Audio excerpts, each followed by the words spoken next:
Hopped the fence today. Had to unclaps just that house right there because they want to sleep on the top. It's just fine, but I want to give them an opportunity to go inside of it. They're good for hot and cold. And you know what? I did purchase another one on Temu, and it's a little bit bigger. It's like $24, and I'm hoping it's bigger than these two right here. These two were actually donated to me to put back here. And they're good because this one, they never collapse. I know they're going in it at night. Especially the three little kittens, they're huddling together at night because the nights are cold. Today it's freaking hot. So I shook out their blankets here, and then I readjusted that tree thing so it don't tip over. It's really sturdy right there. That don't move at all, and that's just made of material. You know what I'm saying? Because I got a pretty heavy rock in four corners, and then I got a blanket laid out in the middle of it. That thing is flimsy, but I bet it protects them somewhat. And got this house in here. I don't know if you can see in there. It's pretty spacious. And they got this bed and this bed. Oh, I just found this when I hopped the fence. It's one of those things you put in your car. Let me see if I can get a better angle. Here. Let me see. It's one of those things. I got it wedged in the tree. People from the street or the parking lot ain't gonna be able to see it. When I'm feeding the cats on the other side, because I feed them right on the other side of that. Oh yeah, I'm not supposed to be showing too much detail of the location. But yeah, what was I saying? Oh, I can't see any of this stuff. You have to literally hop the fence and come over here. Maybe when you start to drive around, if somebody's looking, but who's looking? Nobody's really looking in here. And the cats stay behind here. They hide from cars and everything, especially during the day. I mean, it takes a lot for me. If I come at night, in the evening before it can start, I have to really come on, kitties, you want to eat dinner? I brought dinner.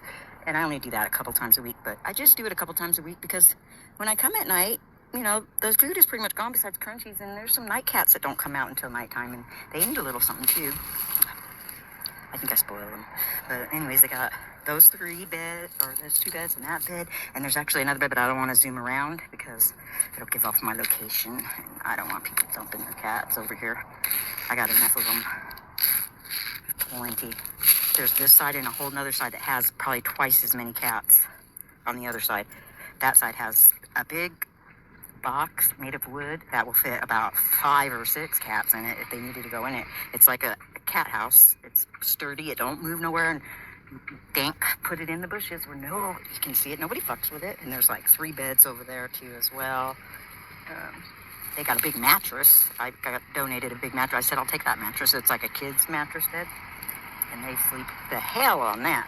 Okay, so anyway, I straightened it up. This is the hotel on the other side of the fence that these cats live in. I mean, it's not ideal, and sure, I want them to be in homes, but in the meantime, there's just no room for them at the lady's house that has, cats there that she's caught all over.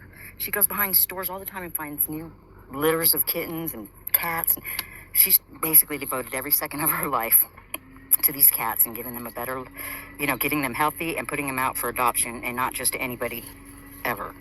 She wouldn't be on the street with her cats in a box saying free kittens. Fuck no, she don't make no money on the sale of the cats, but she does bring them, and they go through PetSmart, and she goes through PetSmart and the other one, I can't think of the name of it, but she gets so many adoption boxes, and every time she puts a cat in the adoption boxes, they go quick.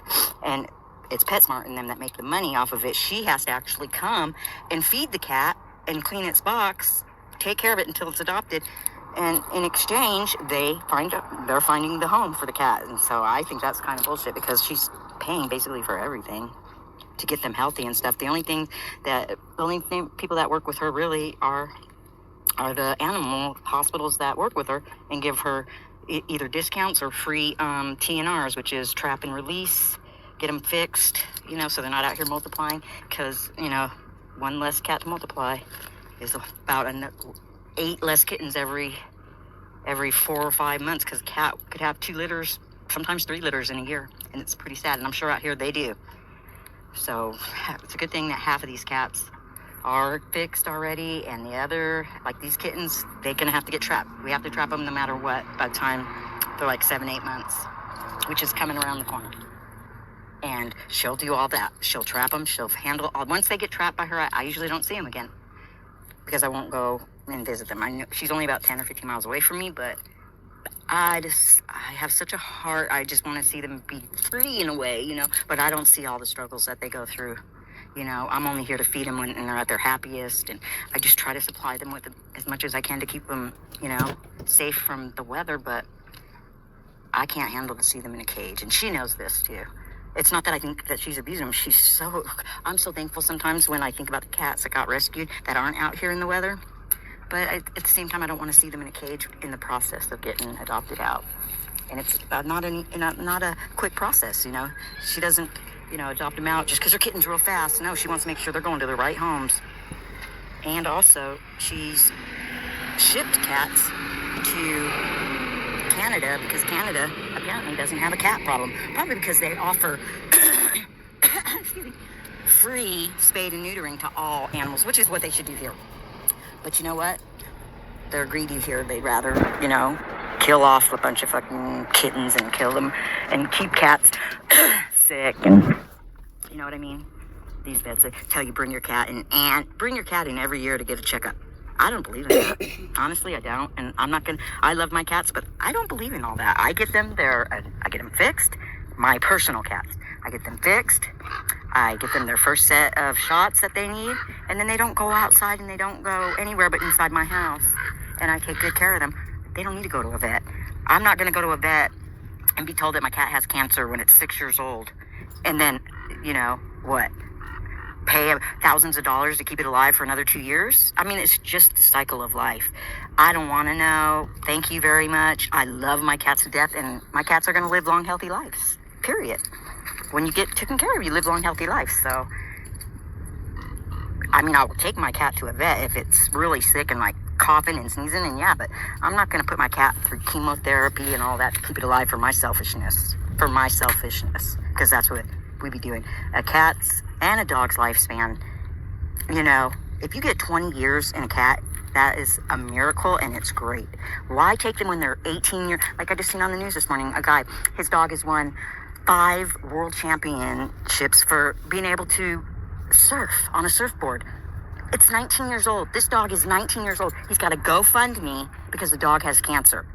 Are you kidding me? Now that is greedy because he's too greedy to let his dog go. And 19 years on a dog, dude? You've had a great life with your dog, and you're going to make that dog suffer for your own greed and get people to sympathy, give you donations to keep that dog alive after 19 years old? I'm sorry. I don't believe in that. I don't believe in it. Nope. And I've been feeding these cats for going on 4 years. This colony specifically for more than 2 years. And then I was feeding another colony for like a year and a half. That colony ended up getting cleared out due to the lady I talk about. She ended up rescuing them. And the majority of those ones went to forever homes. And so I feel like, well, I fed them and kept them alive. And then she does all that other stuff. She doesn't have to come here every day and keep these cats alive and feed them. I do it. I do that out of my pocket. And I have never asked until just recently, like 2 videos ago, for if anybody wants to help me, because literally the cat situation here is getting out of hand because people see me feeding more. They're doing a lot of construction. People are seeing me feed. And I think people are dumping their cats. I'm seeing new cats all the time. Well, I'm not going to not feed them, so I have to bring even more food. I just asked if anybody feels like they want to donate, go ahead. But regardless if you donate or don't donate, I have to come up with a way to feed these cats, no matter what. I would go to the store and buy cat food before I buy food for me. I'm not at that point. I'm not. But I do need help sometimes. I do. And if you can't help, I'm okay with that because everybody I work with, they all think I'm crazy for feeding these cats, and not one would ever offer me a dime. And I'm okay with that because they don't get it. But if there's somebody out there that gets it and understands and they want to donate, I have a PayPal, whatever. I'm going to thank you, and I'm going to keep posting videos of these cats. And, yeah, that's it. I'm not going to sit there and do live streams to get donations. I mean, if you want to, you can, and I really would appreciate it. But if you can't, I really understand it. Maybe you're going through the same thing I'm going through, you know? Everybody has their life, you know? But people sometimes are more fortunate, and if they can help, I would appreciate that. But that's it. And I just I'm telling you, for 4 years, you would never see me ask for a dime of help.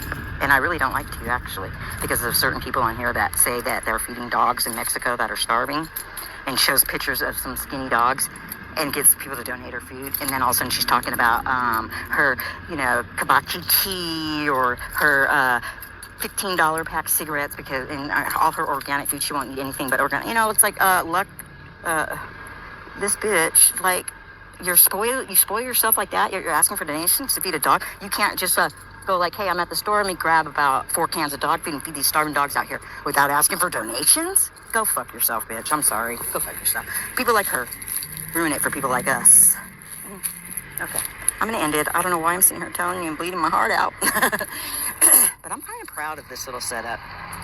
And all good weather in the forecast for days and days to come. But when bad weather gets here, they're getting another new house.